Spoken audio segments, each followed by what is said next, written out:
Ladies and gentlemen, let's talk a little bit about sports. And let's say good afternoon to Karen Rosenbaugh. And she is a visionary leader in Jamaican sports, netball to be exact. And she is recently elected as president of the Netball Jamaica in, of course, Jamaica. Former director of marketing and sponsorship, Karen brings a big resume and a lot of experience to the position, president of Netball Jamaica. So let's say good afternoon to Karen Rosenbaugh.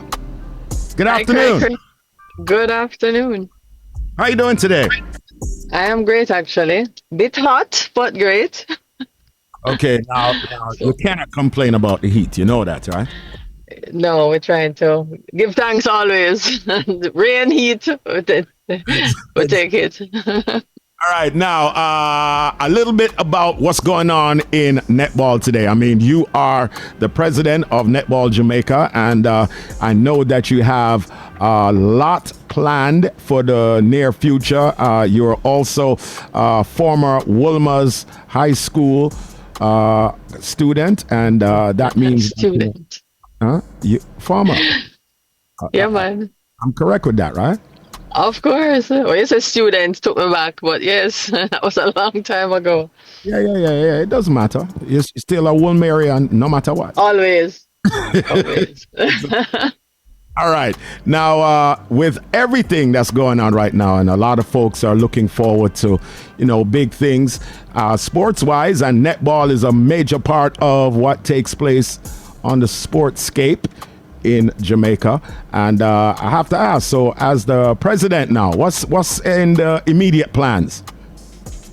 Well, the first thing is to pull the team together. We just had our AGM earlier this month, so we have a brand new board. 5 members of the board are new. And it's not a job, I keep saying, for one person. Yes, I'm the president, but I really believe in team. Really believe that the team together can achieve a lot, and that requires a lot of communication and strategizing. So the first things we're doing is kind of getting to know each other, getting to know everybody's strengths. We're going to have a retreat soon where we sit and strategize. Just look at the states of netball, where we want to go, where Jamaica wants to go, where Jamaica has the potential to go, and start putting our plans in place.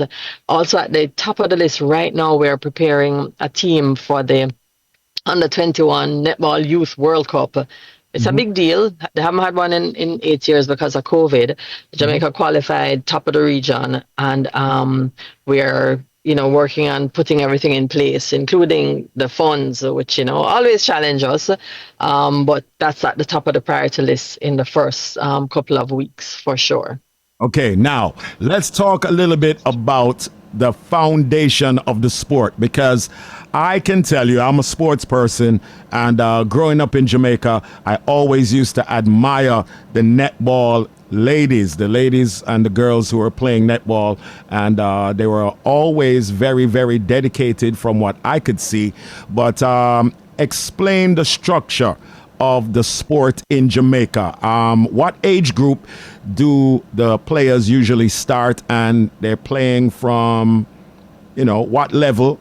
Primary school, Right. where they start? Yes. Yeah, so primary school typically is where girls generally start. I myself, I was introduced to netball in high school, so I never played before that, but a lot of people came in already having some experience. And these days, we used to have a program called Picnic Netball, which took it all the way down to basic school. So there's some of that going on, but generally speaking, most people start at the primary prep age.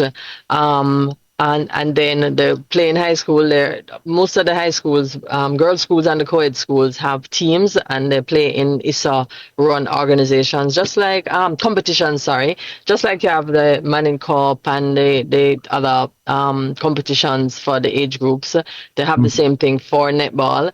And then typically they move into clubs. Some of them get recruited straight from high school into the national team. And national team meaning the age group team, the youth teams.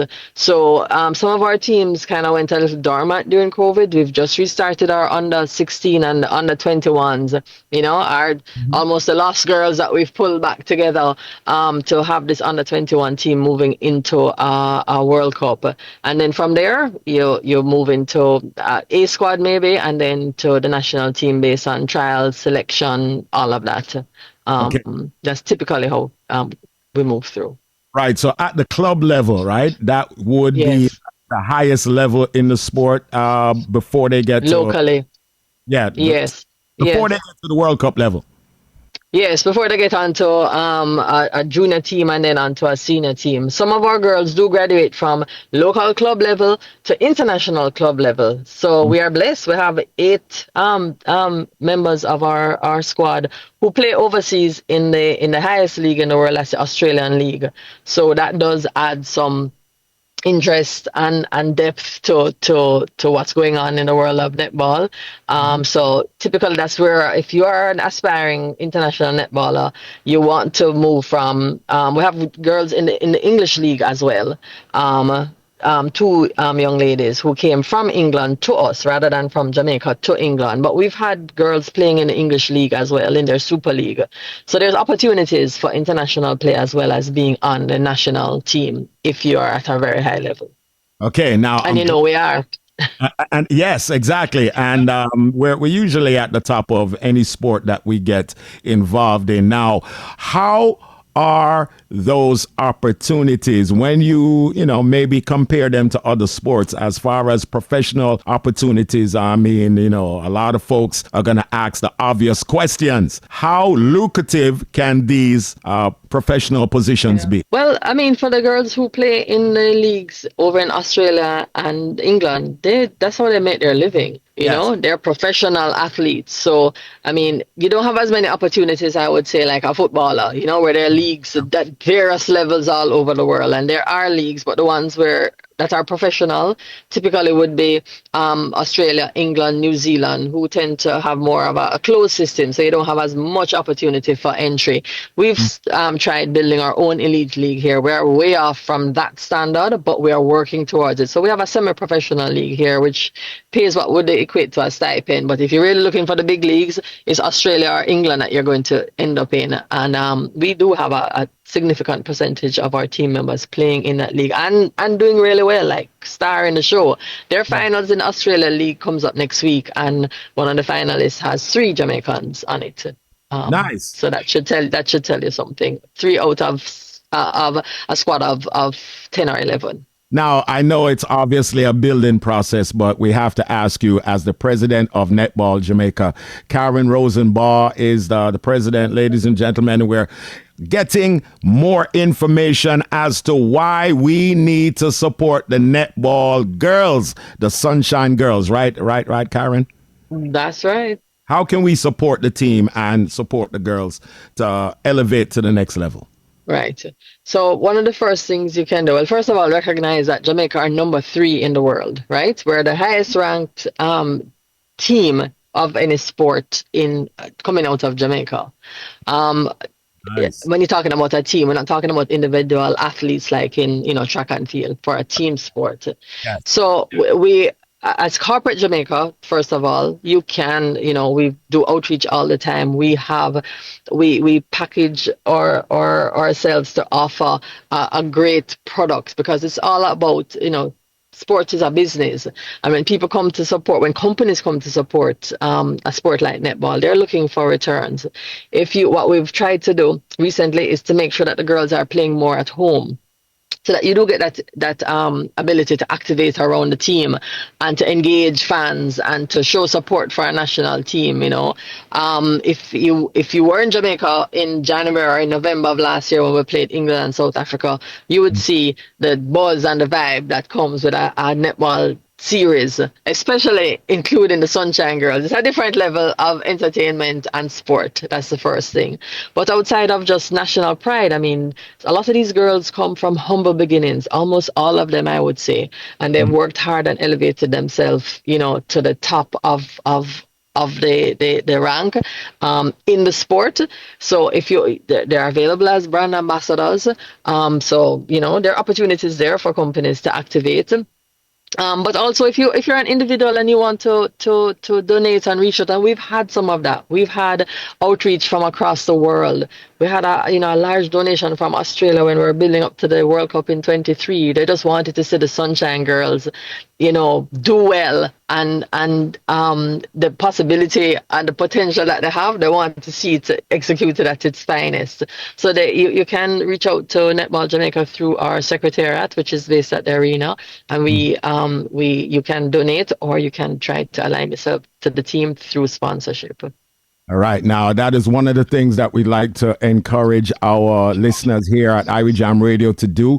Support our teams, support our athletes. And especially if you have an interest in netball, there is a great way to support the team and help them to move forward, help them to elevate to the next level. Now, let me also say I have just recently found out that there is a space where male netball players are now stepping into the sport. I mean, you got to tell us about that. I mean, is it a big thing happening right now where male athletes are getting involved in netball in Jamaica? Well, men have been playing netball for a while. Maybe it hasn't been in an organized way, but no, they are pretty organized. They have their own association. But part of the reason that we feel that Jamaica has been able to maintain some of our supremacy is because when we are at home training, we train against the guys, we train against the males. They provide really good competition. Their elevation and their level of play, is at a level that is on par with the number one teams in the world. And so World Netball has now announced that in the next few years there will be a men's World Cup.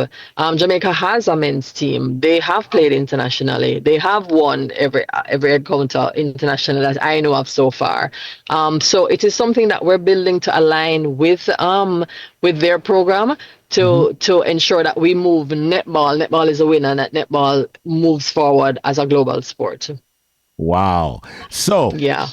Do you believe, Madam President of Netball Jamaica, do you believe that, integrating the male athletes into the sport, that is going to be a plus for the sport moving forward?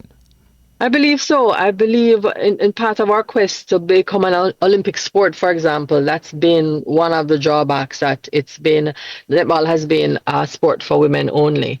And so I think it will continue to primarily be a sport for women, but there's a place for men to participate. And so I think the alignment of the men and the women's game will be something positive for the sport. And I hope in my lifetime that I get to see netball as an Olympic sport, that we are in those stadia every 4 years participating with the best of the best. So right now we have the Netball World Cup, which is now going to be every 2 years. We have the Commonwealth Games, and there's no other global tournament at the moment for netballers to participate in unless we plan our own series, which we do. So if the participation of men, if that will elevate their game as well as move the whole sport forward into that space, I'm all for it. Yeah. Well, if I was to take a guess, I would say that, yes, if you have a male division, that will definitely help the popularity of netball overall. And Karen Rosenbaugh, you're now current president of Netball Jamaica. And I have to also say that in your comments just now, it sounded like there is some double standard or some kind of prejudice going on. Would you agree with that? Against what? With the male influence, as opposed to you've been going at it with all the female athletes and right. Well, we're just at the stage, Chris. So picture football a couple of decade or two ago, when, like FIFA had to go out of their way to build the female football to the stage where it is now. It wasn't the Yes. norm. I mean, I was a bit of a tomboy as a kid, and so if back in my day, I probably would have, think I could have made the national team, but there was nothing. We never played football at school. Yes. Played with my brother and his friends, and it's a different level now. It's a norm for there to be female basketballers and female footballers. So I think male netball will get to that stage eventually, and it won't even be a topic of conversation about whether there is prejudice against it or not. It will just be, people play sports, and it's open to all genders. Right, exactly. So we're hearing some positivity and some big things happening right now. So your first term as president of the Netball Jamaica organization, how long is your term going to run, and what are some of the things that you are looking to accomplish in your first term? Right. So the term runs for 4 years. And so interestingly, because of some of the changes just made in the last few months with World Netball, we will actually see 2 World Cups within this presidency. So there's a World Cup coming in 2027 to be followed by one in 2029 instead of 2031. Jamaica is planning to do all that it can with the support of every Jamaican who love netball and who just love to see us shine, be on top of a podium. We also have a Commonwealth Games next year in the middle of that as well. So in the 4 years of the presidency, that will be one of the objectives to improve our ranking and be at the top of a podium of all, if at least one of those tournaments, if not all. We have an ideal also to be organizing netball in a more structured way around Jamaica, not just in Kingston. We've been very Kingston urban based. Kingston, St. Catherine, Clarendon is where most of our clubs and members come from.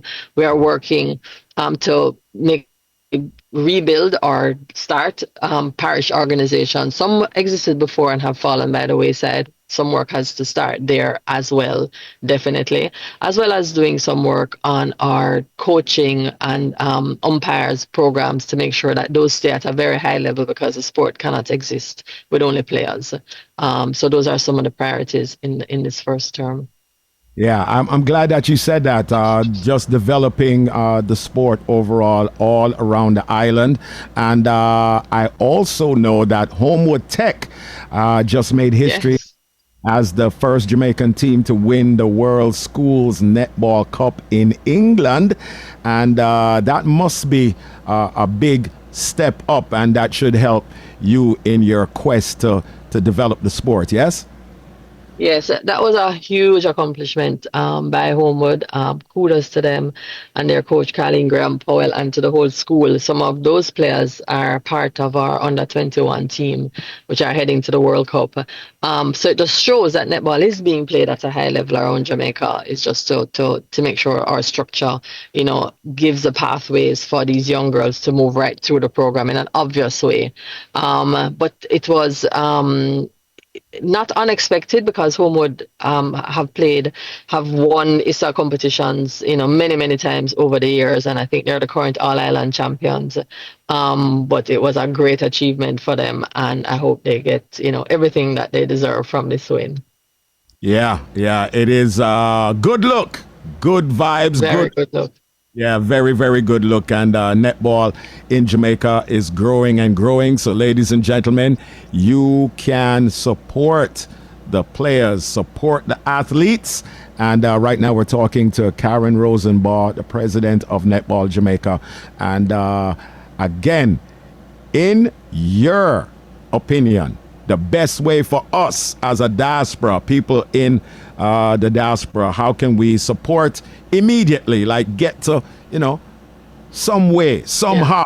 We need to support these ladies and support the athletes. So how can we do that quick and fast? So one of the things we've done in the past is that we've created, gone on certain platforms to do programs that people can tap into very quickly. We had a program called Small Change, Big Difference, or like, it doesn't matter how much it is, just you want to support, you want to be on board. So we're going to be restarting that. You can reach out to the Secretariat at 872-7191. You can reach out to me at nfjpresident@gmail.com. And when we start circulating those fundraising efforts, just make sure you participate. If you are in England or any part of the world where the Sunshine Girls are playing, come out and support. We do have merchandise. Our kit sponsors a company called Gilbert in UK. You can go and buy Netball Jamaica gear on their page, Sunshine Girls gear on their page, and some of that comes to support us. So there are ways you can support. If you're in Jamaica and there's a series playing, find your way to the National Indoor Arena. Make sure you're a part of that excitement. But if you want to donate right away, you can reach out to us at the Secretariat, which is at the National Arena.